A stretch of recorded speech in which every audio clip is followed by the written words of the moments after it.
di dalam Al-Quran. Sering kita juga mendengar dari para pendakwah untuk kita jadikan contoh dan kita amalkan. Para hadirin sekalian, kita amalkan, bukan hanya sampai di kepala kita, lalu kita mengerti, lalu kita berbicara kepada orang lain, tetapi kita tidak mengerjakannya, bukan itu. Itu pun kadang-kadang tidak disadari. Seolah-olah kita seperti orang pandai berbicara kepada orang lain tentang agama. Yang ada di hadapan kita, guru-guru sedang berbicara, lalu kita potong dengan melanjutkan hadis atau ayat Quran, karena kita memang hafal, kita mengerti, kita tahu.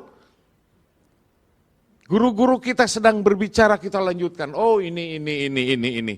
Sebuah pertanda bahwa kita juga tahu ayat itu. Sebuah pertanda kita hafal hadis itu. Bukan yang seperti itu, wahai adab yang buruk. Bukan.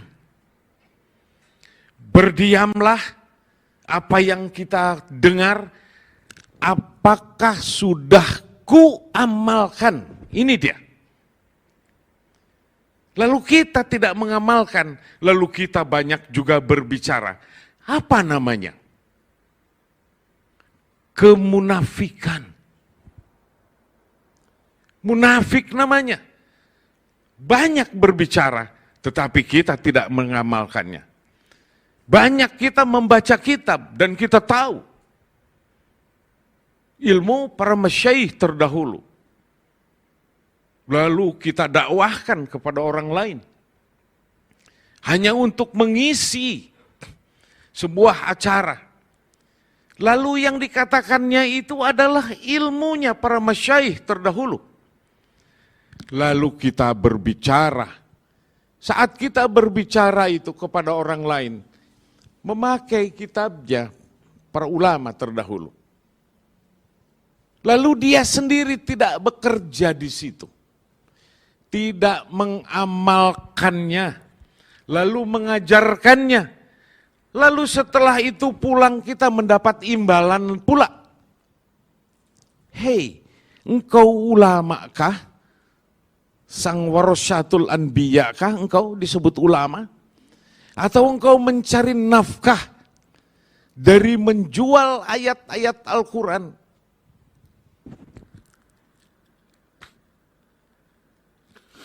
Yang Nabi bagikan kepada kita sampai kepada kita. Lalu kita menjualnya kepada umat.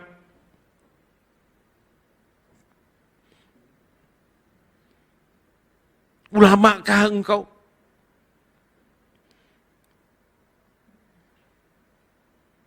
Ciri-ciri ulama itu, yang paling jelas itu. Wadakhalud dunya, dan dia tidak condong hatinya kepada isi bumi ini. Karena ilmu yang dihunjamkannya kepada para ulama itu. Melihat isi bumi ini keadaannya begini. Beliau para aulia itulah, para masyayikh itu mengerti bagaimana cara mensikapi alam semesta ini. Dia berbangga bergaul dengan raja-raja. Disebutnya berulang raja-raja itu. Dia berbangga dengan harapan mendapatkan pujian orang-orang yang ada di hadapan kita berbicara. Tadi malam saya berbicara kepada sahabat. 1 menit berbicara tentang kebanggaan dirinya. Ingin dipuji oleh kawan bicaranya. Menit kedua kita sudah berbicara hal yang lain. Para hadirin sekalian, yang menit pertama itu sudah dilupakan sesungguhnya oleh lawan bicara kita. Karena dia mendengarkan pembicaraan kita yang lain. Lalu kemana kebanggaan tadi? Dicatat oleh malaikat. itulah kedirian dan keakuanmu. Itulah riyakmu di dalam dadamu yang menghapus segala amalmu. Dia tidak sadar. Lalu setelah kebanggaan itu dia pulang. Semua orang yang mendengarkan kita sudah tidak ingat lagi. Karena dia melihat alam semesta yang ada. Yang setiap kita lihat itu membuat nada jiwa yang ada di alam semesta mengejawantah dan menjabar di dalam fikir dan dada kita. Itu pun bila tidak berzikir, tidak berpegang teguh kepada Al-Quran. Yang Al-Quran disebut itu juga az-zikr. Karena dapat mengingatkan kita kepada Allah Subhanahu wa ta'ala. Bila tidak berdasarkan itu, semua hanya menjadi angin saja. Kalau ada orang kholako zikir atau sahabat di Manado, itu hanya makang puji pangoni. Kalau bahasa Manado. Atau orang Sunda, orang Banten bilang, dia gede hulu dia. Kata orang Banten. Itu dia. Tidak sadar bagaimana mensikapi alam ini.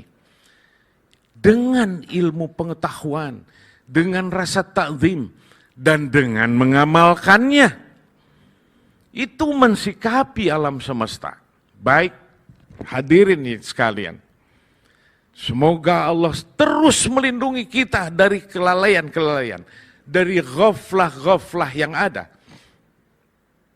Seseorang berbangga dia. Yang pertama, makanan isi dunia. Makanan isi dunia semua bisa merubah. Baru melihat saja, Allah Ta'ala bisa tersingkirkan dengan makanan yang kita dambakan, yang sedang kita pesan, atau yang disuguhkan kepada kita. Baru melihat makanan, ini yang zahiran saja. Lupa kepada Allah Ta'ala, baru melihat saja. Belum masuk ke dalam mulut, sudah mengganggu jiwa. Nada jiwa sudah mulai bergerak. Sudah menghantui hati kita. Karena syaitan di setiap jawari, setiap indriawi kita, dia siap-siap menyerang. Agar seluruhnya yang berbentuk peribadatan kepada Allah Ta'ala, dia menjegalnya dan dia membatalkannya. Lalu menjadikan kebanggaan-kebanggaan. Belum masuk ke dalam mulut itu makanan dunia. Lalu masuk ke dalam mulut, dianggapnya kita sudah waspada. Bismillahirrahmanirrahim, tahu semua. Anak kita pun diajarkan. Makan kita. Baru saja nempel di dalam lidah. Para hadirin sekalian. Sesungguhnya Allah disingkirkan olehmu saat itu. Karena engkau hanyut ke dalam yang apa yang engkau rasakan. Baru urusan lidah. Baru urusan mulut. Allah disingkirkan. Yang waspada, begitu makanan dambaan, apalagi sedang lapar, makanan yang disuguhkan, makanan yang dipesan, apapun itu namanya, saat mulai terlihat, mengapa tidak dimulai dari sana? Engkau mengucapkan hamdalah. Mengapa engkau tidak mengucapkan hamdalah? Maka hamdalah ini ada di dalam Ummul Quran. di dalam suratul Fatihah agar manusia tersucikan dengan ucapan hamdalah. Oh, kulihat makanan ku datang. Alhamdulillahirabbil alamin. Lalu setelah makan kita mengunyah. Para sufi mengunyahnya sama di dalam kita dalam keadaan melatih diri di dalam khilwat-khilwat kita. Dikunyahnya 33 kali dengan menyebut kalimat la ilaha illallah. Baru ditelannya. Ini baru urusan makanan. Belum yang terlihat oleh kita. Oh, ini Jawa Timur semua ini. Ini dari Sumatera. Jauh. Oh, belum lagi yang mendengar dari mana-mana. Dari luar negeri, mangga. Oh. Setiap perjalanan, jangan 1 kilometer, apalagi yang jauh-jauh. Katakanlah Jawa Timur jauh, padahal ada yang lebih jauh. Ini Sumatera dari sana jauh. 1 kilometer kita jalan. Adakah kemampuan kita bersyukur di dalam 1 kilometer itu? Dulu 1 kilometer itu 5 kilometer ditempuh dengan jalan kaki. Kalau setiap langkahmu yang engkau lihat di perjalanan, ini baru satu jawarih, salah satu indriawi kita, mata. Belum yang terdengar, belum yang menyenangkan, belum kesehatan kita bisa melangkah. Apakah itu engkau syukuri? Padahal setiap langkah akan masuk ke masjid. Setiap langkah mau datang ke sebuah khalaqul zikir atau khalaqul ilmu pengetahuan. Allah menggugurkan setiap langkahnya. Apalagi sambil berzikir kepada Allah Ta'ala. Kalau kita mau syukuri, berjalan 1 kilometer, tiada kita berkemampuan untuk mensyukurinya. Bagaimana mensikapi alam ini? Kita melihat beberapa jenis pohon dan hati kita berbicara. Yang ini pohon ini, yang ini pohon ini, yang ini namanya ini, oh ini pohon kelapa. Berapa jenis yang engkau diberi pengetahuan tentang nama-nama pohon ini yang baik dan yang kusukai saat hanya satu jawarih ini melihat. Apakah engkau syukuri? Bila tidak, lewat itu segala macam harapan pahala-pahala. Karena apa? Karena bodoh kita. Karena Allah tidak memberi ilmu kepada kita. Kita tidak pandai. Karena kita lalai. Karena kita tidak istiqomah di dalam berzikir. Sehingga tidak warosah. Allah tidak wariskan ilmu pengetahuan karena kita tidak mau bermujahadah melawan hawa. Berapa jenis pepohonan? Itu hanya baru jenis pepohonan. Kalau ada binatang, terlihat 1 ekor kambing saja di jalan. Ini sekali lagi saya katakan, 1 jenis jawari saja mata. Belum lagi dihitung, kita tahu dan kita sangat yakin bahwa itu suara kambing yang kita dengar. 1, 2 jawari. Ini perdosaan ini banyak masuk melalui jawari. Baru sadar kita, engkau tutup telingamu. Engkau tutup matamu. Berjalanlah engkau 1 kilometer. Tahukah engkau sampai mana? baru sadar di sana bahwa Allah Ta'ala telah menurunkan keindahan, kenikmatan kepada kita. Bagi kita yang sehat, mana syukurmu? Atas dasar itulah, perhadirin sekalian, di alam semesta ini, kita agar pandai mensikapi alam, diperintahkan untuk beribadat, untuk berzikir kepada Allah. Untuk sholat, agar kita tidak keji dan mungkar. Zikir, semua zikir. Maka dicuci dengan air wudu. Allah membukakan sebuah syariat yang sangat ringan kepada Rasulullah, yang diberikan, diajarkan kepada kita agar kita selamat. Wahai umat manusia yang hina, seolah-olah seperti itu. Yang kerdil engkau tapi angkuh.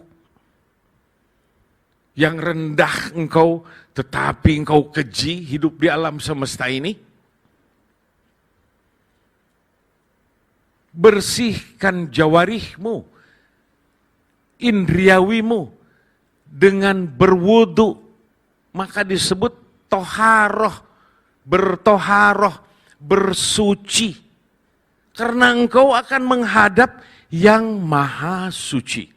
Engkau harus bersuci, tidak boleh kurang ajar. Kalau kita mau bertemu dengan, kalau prajurit bertemu dengan jenderal, dia akan siap-siap, tidak boleh ada yang salah. Biasanya di depan ruangan panglima itu ada kaca. Biasanya berkaca dulu, sudah siap. Lalu engkau menghadap Allah Subhanahu wa ta'ala. Engkau tidak bersuci, sedangkan Allah yang maha suci. Engkau menyebut alam semesta ini begitu besar. Dan ada kebanggaan di dalam dada. Karena engkau menjadi orang kaya. Seperti apa kaya engkau itu? Wahai manusia pecinta isi alam semesta, pecinta dunia, dan berbangga engkau dengan duniamu itu. Seberapa banyak? Aku punya tanah di tempat yang sekian hektar lamanya, besarnya, tempatnya mahal, sekian puluh juta per meter. Hei, terbanglah engkau pakai helikopter saja, jangan satellite yang terlalu apa. Kau pakai helikopter saja, lihat tanahmu sepetak seperti korek api saja kelihatannya. Yang kau bangga-banggakan berapa banyaknya itu. Sedangkan alam dunia ini, alam semesta ini, seperti itu lebarnya. Dan segalanya semuanya Allah yang mengaturnya. Belum lagi planet-planet lain. Jaraknya saja ada yang ratusan ribu tahun cahaya. Dan ada ratusan juta mungkin, miliaran planet milik Allah Ta'ala.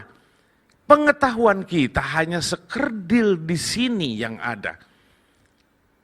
Sedangkan Allah Subhanahu wa Ta'ala, planet milik Allah Ta'ala yang diciptakan belum ketahuan semuanya sampai masa kini yang disebut pandai manusia. Bagaimana Allah menggerakkannya? Ada makhluk jenis apa gerangan di sana? Mengapa Allah membuatnya? Sedangkan kita menyikapi alam semesta ini, yang sekerdil alam semesta, lalu kita berbangga. Inilah dia apa yang kita rasakan. Isi dunia ini yang kita rasakan, yang kita pikirkan, menjadikan kotor hati kita hidup di alam semesta. Gara-gara kita hidup di sini. Gara-gara kita tidak patuh kepada Nabi kita, Muhammad Rasulullah Sallallahu Alaihi Wasallam. Tidak patuh, hanya banyak bicara, tidak melaksanakannya, tidak ada riyadah di dalamnya, tidak ada mujahadah. Karena kita terbius oleh isi alam semesta ini, Betapa rendahnya dilibas dengan sesuatu keadaan yang sejenak. Sedangkan usia kita bertambah. Lalu kita menyikapi alam semesta ini dengan terlalu sederhana dan terlalu bodoh. Wahai para hadirin sekalian, itu yang terlihat, itu yang zahiran, itu yang menyentuh batinan. Tahukah dengung suara alam semesta? Gaung suara alam semesta. Angin berdatang, lalu terasa oleh kita. Mungkin melalui air condition, mungkin melalui apa di luar, angin yang tiada terlihat. Bersyukurkah kalian semua dengan kesejukan yang kalian rasakan dari angin yang Allah ciptakan? Belum lagi angin yang menyapu berbagai macam kekotoran, menjauhkannya dari kita. Bisakah engkau memperincinya? Atau engkau tahu tetapi engkau bebal dan diam saja? Ini keadaan kita. Ini kelemahan kita. Kita tidak pandai merendah bagai bumi. Kita berbijak di bumi ini. Bumi ini berdoa kepada setiap manusia yang congkak di alam semesta ini. Karena dia berpijak di atas bumi ini, dia tidak berzikir.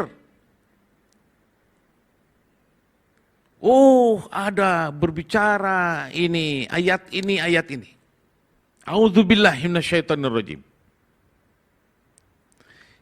Ya ayyuhalladzina amanu dzkurullaha dzikran katsira.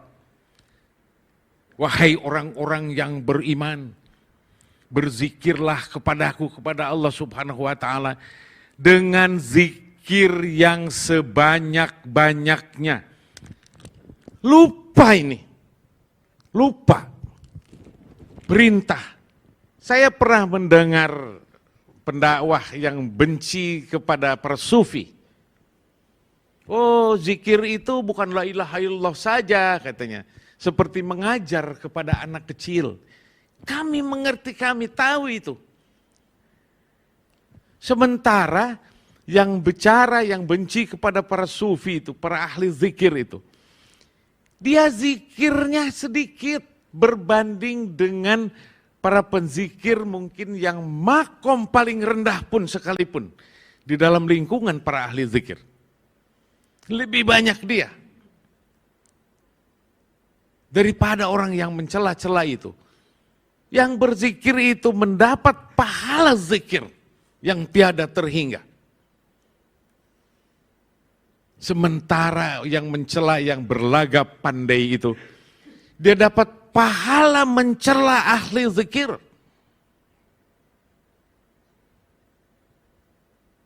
Itu semua perintah, fi'il amr, fi'il amr, fi'il amr. Zikir, zikir, zikir.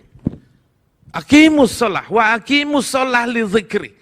Dan dirikan olehmu sholat untuk berzikir kepadaku. Ini perintah. Apakah engkau laksanakan pula? Sehingga kasih sayang Allah Ta'ala melalui Rasulullah Sallallahu Alaihi Wasallam, hasil daripada mi'raj beliau, diajarkannya 5 kali sehari semalam. 3 kali di dalam Al-Quran, tetapi diterangkannya oleh Rasulullah karena Rasulullah yang paling mengerti tentang wahyu yang diturunkan. Menjadi 5 kali. Kata Rasulullah seperti itu. Waktunya dari mulai matahari mulai terlihat, ba'da fajar kadhib, lalu datang fajar shadiq, masuk subuh sampai tenggelam matahari. waktu maghrib dan isya. Dikepungnya manusia itu dengan zikrullah, zikir kepada Allah subhanahu wa ta'ala. Agar engkau tidak lupa waktunya itu, subuh, engkau lupa nih, takut ini. Dipotong lagi dengan sholat lagi, zuhur, asar, tambah pendek waktunya, tambah pendek. Karena manusia tambah lemah, tambah capek di waktu sore. Ba'da isya kesananya engkau tertidur. Dikepungnya agar zikir terus. Oh, yang tadi waqimus shalah li dzikri. Dikepung agar jangan terlalu semua lurus aja pikiran kita. Keakuan saja, kebodohan saja, ghaflah saja yang ada di dalam dada. Makan, minum dari Allah Ta'ala diberikan, kekayaan, kebanggaan semuanya. Tetapi engkau lupa kepada zikir, zuhur, asar. Setelah itu diingatkan lagi. Ini zikir terus.